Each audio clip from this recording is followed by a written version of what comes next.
And I think that's why like I'm glad the FDA has been kind of like slow to approve every single um like they wouldn't approve boosters for 12-year-olds, they wouldn't approve boosters for healthy people. Like they're slow to do that because there's like a bunch of nerds looking at the data pretty with like a fine-tooth comb. But I think there's like recent news about the FDA being kind of sleazy with like Alzheimer's drug. Like there was this Alzheimer's drug. I'm trying to think. I think it was GlaxoSmithKline that put it out. So like in Alzheimer's, like one of the things that you find is like you get these they call it these protein deposits in your brain. Hmm. No, no one knows if that causes Alzheimer's, but we know that it's there in Alzheimer's. And so this um this co- this company created a like a medicine that would destroy those plaques. And the theory was, okay, you get those plaques in Alzheimer's, let's destroy those plaques, cure Alzheimer's. It's a huge deal. Lots of people get Alzheimer's. Mm-hmm. And there's not any good medication for it. It's kind of a death sentence.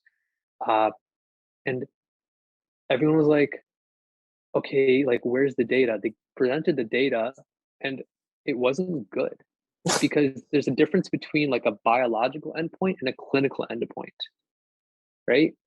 So, Mm. for example, if everyone in the world took one aspirin every single day, biologically, it would make sense that it's going to prevent blood clots, right? It makes sense. Aspirin prevents blood clots.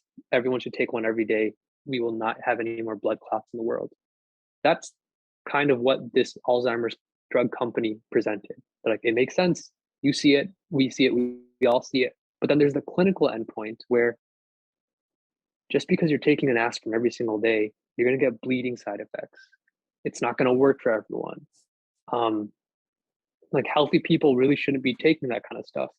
And so uh, the a lot of neurologists are like telling the FDA like, why the hell would you ever approve this? There's no proof that this is going to help anyone. It's just a money making scam. The price was like $83,000 a year, like $43,000 a year, something obscene, and Medicare was going to be paying for it. So um, it was kind of ridiculous that like the FDA would just like let some crap drug through. So that goes back to the vaccine is like I like to hope that the FDA is like making sure that what we're giving people will actually work at least. But I mean, who knows? What is the FDA's incentive to push through drugs that aren't like acceptable, like the Alzheimer's one? Like, do they have money incentive from corporations trying to pass I through, don't or? know. I don't know if there's any rules about them owning stock, but like it also might just like from a scientist perspective, they might have made the call like we have nothing available for these people. Like let's just try something. So that might be their logic. Who knows? Like in this specific case with the disease that doesn't have much treatment. Hmm. What do you think about the treatments that are out there, like that are non-traditional, like the ivermectin, the monoclonal antibodies thing? Oh, I don't think the monoclonal antibodies is like quote like non-traditional. I did listen to that part of the podcast and I was like, he brings up a good point. Like I don't know why. Um, again, maybe this is the case of it makes scientific sense, but it doesn't have good clinical outcomes. Um, the thing about the ivermectin is like I also think that the left felt we fell into like this thing of like we're just going to keep calling it horse dewormer. That is a use of it, but like it is used against some like protozoa, not viruses. So it is used in humans sometimes, but it's just probably not the case here. I don't like I do don't I would be so shocked if it works. So Hmm. I How do I you do kind really of roll. tell? The way you would tell is first you would have to have biological plausibility, like what is the mechanism of action of ivermectin, which I'd probably look up right now, and then you would have to see like does it have any like clinical evidence that this has good endpoints for people. So is that just 100 people tried it and 90% had a good reaction to it or something like Well, that? it could be that, but that would be incomplete.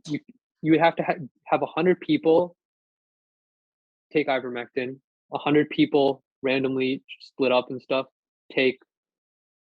I think it depends on the type of study. You would take like a sugar pill, a placebo, and if 90 people are got better with ivermectin, then and 90 people got better with the sugar pill, the ivermectin didn't work, right?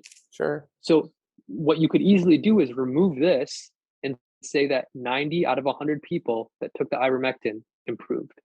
That's Mm. correct, but if you gave them nothing, those 90 people would have improved anyways. So like learning about statistics like shows like you really could like falsify, not even falsify, like bend the truth so far.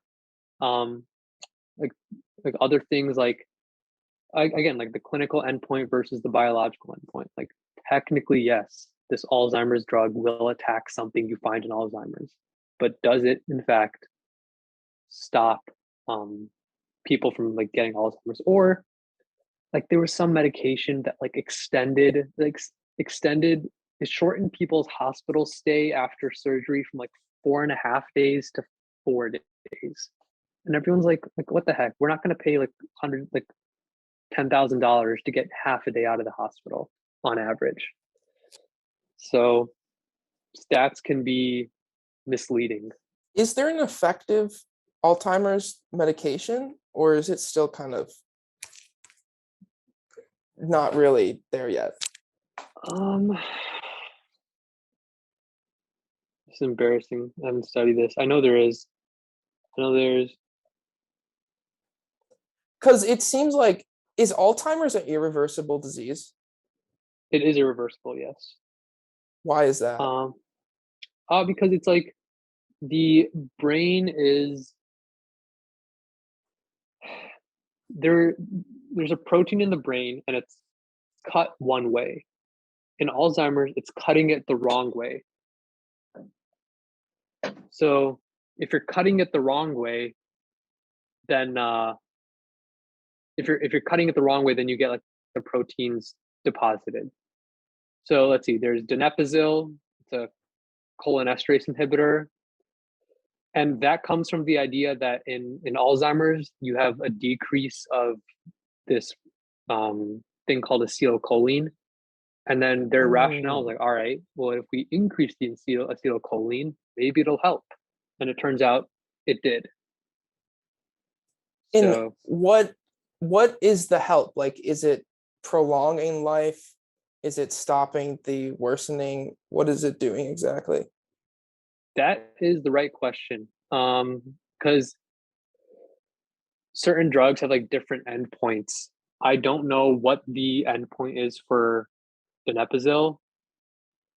There's a donepezil, rivastigmine, galantamine. All of them are cholesterol.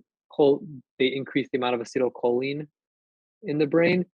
I don't know if the endpoint is like their brain functions better or they die later because patients might.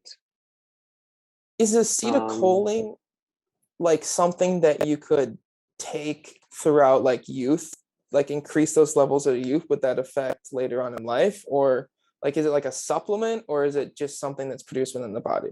it's produced within the body, so Is there a that's. way to make it produce within the body more often, or would that have more repercussions? I feel like it would have more repercussions because it's used just about everywhere. So like when you um like that's what's used to tell your muscles to contract. So Mm. it's a pretty common thing. It's not rare.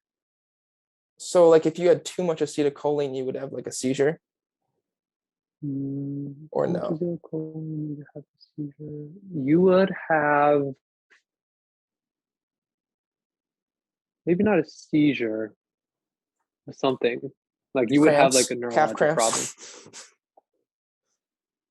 cramps. Yeah, I think a type of cramp.